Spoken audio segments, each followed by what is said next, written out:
पिछले कुछ दिनों से हम DPI यानी कि डेटा प्रोटेक्शन इम्पैक्ट असेसमेंट के बारे में बात कर रहे हैं, उसके बेनिफिट्स के बारे में बात कर रहे हैं। और आज इस वीडियो में बात करेंगे कि आप DPI को इस्तेमाल करके अपनी डेटा हैंडलिंग प्रैक्टिसेस को कैसे इम्प्रूव कर सकते हैं और कैसे डेटा सब्जेक्ट्स के राइट्स को आंसर कर सकते हैं, जो प्रिवेसी का एक बहुत इंपॉर्टेंट कंपोनेंट है, क्योंकि पूरी की पूरी प्रिवेसी इंडिविजुअल के राइट्स पे चल रही है। मेरे यूट्यूब चैनल पे आपका स्वागत है, जिसपे आप रोज डेटा प्रिवेसी पे नया कंटेंट देखते हैं। और जैसा कि मैंने कहा, आज हम बात करेंगे कि आप डेटा प्रिवेसी को यूज़ करके, डेटा प्रोटेक्शन इम्पैक्ट असेसमेंट को यूज़ करके अपनी डेटा हैंडलिंग प्रैक्टिसेस और यूज़र राइट्स को कैसे सपोर्ट कर सकते हैं। आइए हम सबसे पहले बात करें कि डेटा प्रोटेक्शन इम्पैक्ट असेसमेंट क्या है। डेटा प्रोटेक्शन इम्पैक्ट असेसमेंट एक सिस्टमेटिक प्रोसेस है, जिसमें आप टाइम टू टाइम ये चेक कर रहे हैं कि आप जब किसी का पर्सनल डेटा कलेक्ट करते हैं, अपने पास स्टोर करते हैं, किसी के साथ शेयर करते हैं, डिस्क्लोज करते हैं, शेयर और डिस्क्लोज एक ही बात है बाय द वे, डिलीट करते हैं, तो आप उसको प्रोसेसेस को कैसे करते हैं कि वो डेटा मिसयूज ना हो। उदाहरण के तौर पे एक ऑनलाइन पोर्टल है, जिस पे आप अपने नाम, पता, फ़ोन नंबर और बैंकिंग डिटेल्स डालते हैं, जिससे कि वो टाइम टू टाइम आपसे पैसे ले सके। और ये सारी डिटेल जो आप डालते हैं, इस डिटेल के अगेंस्ट वो अपने पास स्टोर करते हैं। और एक कंपनी के एंगल से उनके लिए बहुत ज़रूरी है कि आपकी इन्फॉर्मेशन लीक ना हो जाए, क्योंकि उससे उनको दिक्कत आ सकती है। हमें DPI कब करना चाहिए? हमें जब भी कोई प्रोसेस में चेंज हो DPI करना चाहिए। हम सेंसिटिव डेटा, बहुत हाई वॉल्यूम डेटा प्रोसेस कर रहे हैं तो हमें 3 महीने में, 6 महीने में करना चाहिए। रेगुलर है तो साल में एक बार भी करेंगे तो चलेगा। तो ये हमारे DPI प्रोसेसिंग मैकेनिज्म्स होने चाहिए।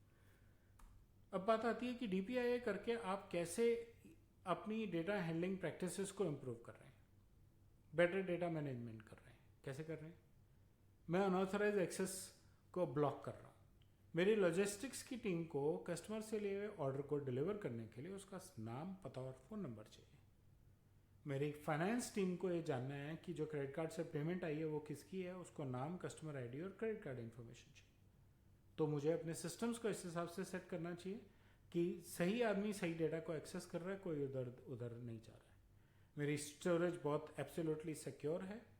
अपनी रिटेंशन रिक्वायरमेंट्स को मुझे चेक करना चाहिए। भाई, कल को कोई कस्टमर कहते हैं जी अब मैं आपके पोर्टल से आगे सामान नहीं खरीदूंगा, और आपके पोर्टल से मुझे ना SMS चाहिए, ना फ़ोन चाहिए, ना ईमेल चाहिए। उसने अपना अकाउंट तो डिलीट कर दिया, लेकिन डेटा तो मेरे पास है। तो मेरी एक रिटेंशन स्कीम होनी चाहिए कि अगर कस्टमर ने अपने सारे कंसेंट विड्रॉ कर लिए और मेरे साथ आके काम नहीं करना चाहता, तो मैं उसकी इन्फॉर्मेशन कब डिलीट करूंगा। कब डिलीट करूंगा से कस्टमर का क्या फ़ायदा है? मेरे यार मार्केटिंग के बंदे उसको बेकार में फ़ोन नहीं करेंगे, उनकी डेटाबेस में नाम पता ही नहीं है उसका, कैसे फ़ोन करेंगे उसको? नहीं करेंगे, है ना।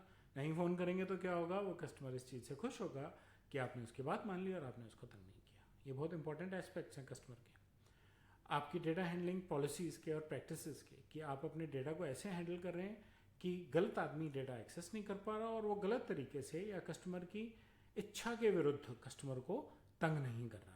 और इससे आपकी ओवरऑल डेटा हैंडलिंग पॉलिसीज जो हैं, प्रैक्टिसेस जो हैं, वो इम्प्रूव होती है। उसके अलावा बात आती है डेटा राइट्स की। डेटा राइट्स बहुत इंपॉर्टेंट है। हर रेगुलेशन में सबसे ज़्यादा एम्फेसिस डेटा राइट्स पे दिया गया, और ये समझना ज़रूरी है कि जब हम बात ही प्रिवेसी और पर्सनल डेटा की कर रहे हैं, तो जिसका पर्सनल डेटा है उसके क्या हक बनते हैं, ये भी तो पता होना चाहिए। 3 बहुत इंपॉर्टेंट डेटा राइट्स क्या हैं?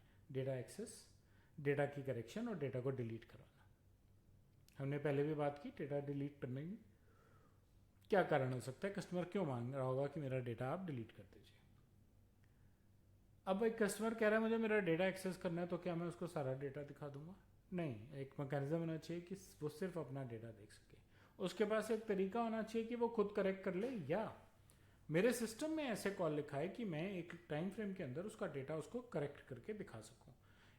इनकरेक्ट डेटा से मेरा अपना नुकसान है। मैं आपको आपके एड्रेस पे मेलर भेज रहा हूँ, मेरे पास एड्रेस ही गलत है या पिन कोड नंबर नहीं है, मेरा मेलर पहुंचा ही नहीं।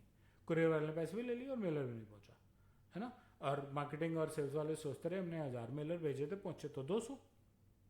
इसलिए कस्टमर को उसका डेटा ठीक करने देना चाहिए। वो डिलीट करना चाहता है, वो मेरा कस्टमर नहीं बन के रहना चाहता है, या वो नहीं चाहता है कि मेरे पिछले 5 एड्रेसेस का रिकॉर्ड आपके पास रहे, उसकी चॉइस है। उसको करने अलाउ कर दीजिए, उसको मना मत कीजिए। तो उससे क्या होगा? उसका आप पे कॉन्फिडेंस बढ़ेगा। जो डेटा आपको इस्तेमाल नहीं करना है, जो डेटा आपके किसी काम का नहीं है, जो डेटा गलती से आपकी टीम में मिसयूज हो सकता है, ब्रीच के चांसेस रिड्यूस हो जाएंगे, मिसयूज के चांसेस रिड्यूस हो जाएंगे, और आपके इंफ्रास्ट्रक्चर की यूटिलाइजेशन ऑप्टिमाइज हो जाएगी। वैसे एक्चुअली कम होगी, लेकिन मैं ऑप्टिमाइज वर्ड यूज़ कर रहा हूँ। DPIA से आप ये सारे प्रोसेसेस फाइन ट्यून कर सकते हैं, और रीस्ट्रक्चरिंग तो आपको करनी पड़ सकती है मिटिगेशन होने पे। मिटिगेशन पे क्यों जाने देते हो भाई, पहले ही ठीक कर लो। अगर आप पहले ही ठीक कर लेंगे तो ब्रीच के चांसेस, जैसा कि मैंने अभी पहले भी कहा कि भाई मेरे डेटाबेस में एक आदमी चाहता है कि मैं उसको फ़ोन ना करूँ, उसको ईमेल ना लिखूँ, मेरे डेटाबेस में से मैंने उसको नाम और फ़ोन नंबर और ईमेल एड्रेस वगैरह सब हटा दिया। अब गलती से भी मेरी मार्केटिंग टीम, मेरी ईमेल मार्केटिंग टीम, मेरी फिजिकल मार्केटिंग टीम उसको चिट्ठी नहीं भेजने वाली है जब तक कि वो अपनी इन्फॉर्मेशन किसी और पर्पस के लिए दोबारा नहीं दे देता और मार्केटिंग करना अलाउ नहीं कर देता। अगर कोई ब्रीच भी होता है तो ऐसे आदमी का ब्रीच नहीं होता, वो आदमी कल को ब्रीच होता है और वो आदमी जाके कहता है भाई साहब मैंने लिख के दिया था, मेरा डेटा डिलीट कर दो। फिर आपके यहाँ से चोरी कैसे हो गया, मेरे पर डबल पेनल्टी पड़ती है ना। एक तो डेटा सब्जेक्ट राइट गया और ब्रीच की तो पड़ेगी। तो टाइमली पहले से कर लो ना, DPIA निकालो। देखो यार मेरे पास तो प्रोसेस ही नहीं है कि जो कस्टमर चला जाएगा मैं उसके डेटा का क्या करूँगा, या जो कस्टमर मना कर देगा कि आज के बाद मुझे फ़ोन मत करना, मैं उसके डेटा का क्या करूँगा। तो अपना प्रोसेस ठीक कीजिए ना, यही तो पर्पज़ है DPIA का। आपको खुद को बैठ के सोचना है, आपको उन डिपार्टमेंट्स के साथ बैठ के सोचना है जो पर्सनल इन्फॉर्मेशन प्रोसेस करते हैं। आप एक्सेल शीट्स बना रहे हैं या वर्ड डॉक्यूमेंट्स बना रहे हैं या कोई ऑनलाइन टूल यूज़ कर रहे हैं, वो एक अलग बात है, लेकिन आपको ये सब करना है, मिटिगेट करना है। और ये सब कंप्लायंस के लिए तो बहुत क्रिटिकल है, लेकिन भाई साहब पेनल्टीज और ब्रांड रेपुटेशन बिजनेस के दो इंपॉर्टेंट कंपोनेंट्स। इस वीडियो में हम सिर्फ यहाँ पे रुकेंगे। हमने सिर्फ डेटा प्रैक्टिसेस हैंडलिंग इंप्रूव करने और डेटा सब्जेक्ट के राइट्स के बारे में बात की। इसके अलावा और जो बेनिफिट्स हैं उनके बारे में हम पहले 2 वीडियो बना चुके हैं। मुझे उम्मीद है आपको मेरे वीडियोस का कंटेंट अच्छा लगा होगा। बेल और लाइक आइकन दबाएं, मेरे चैनल को सब्सक्राइब करें और अपना फीडबैक कमेंट सेक्शन में शेयर करें। धन्यवाद।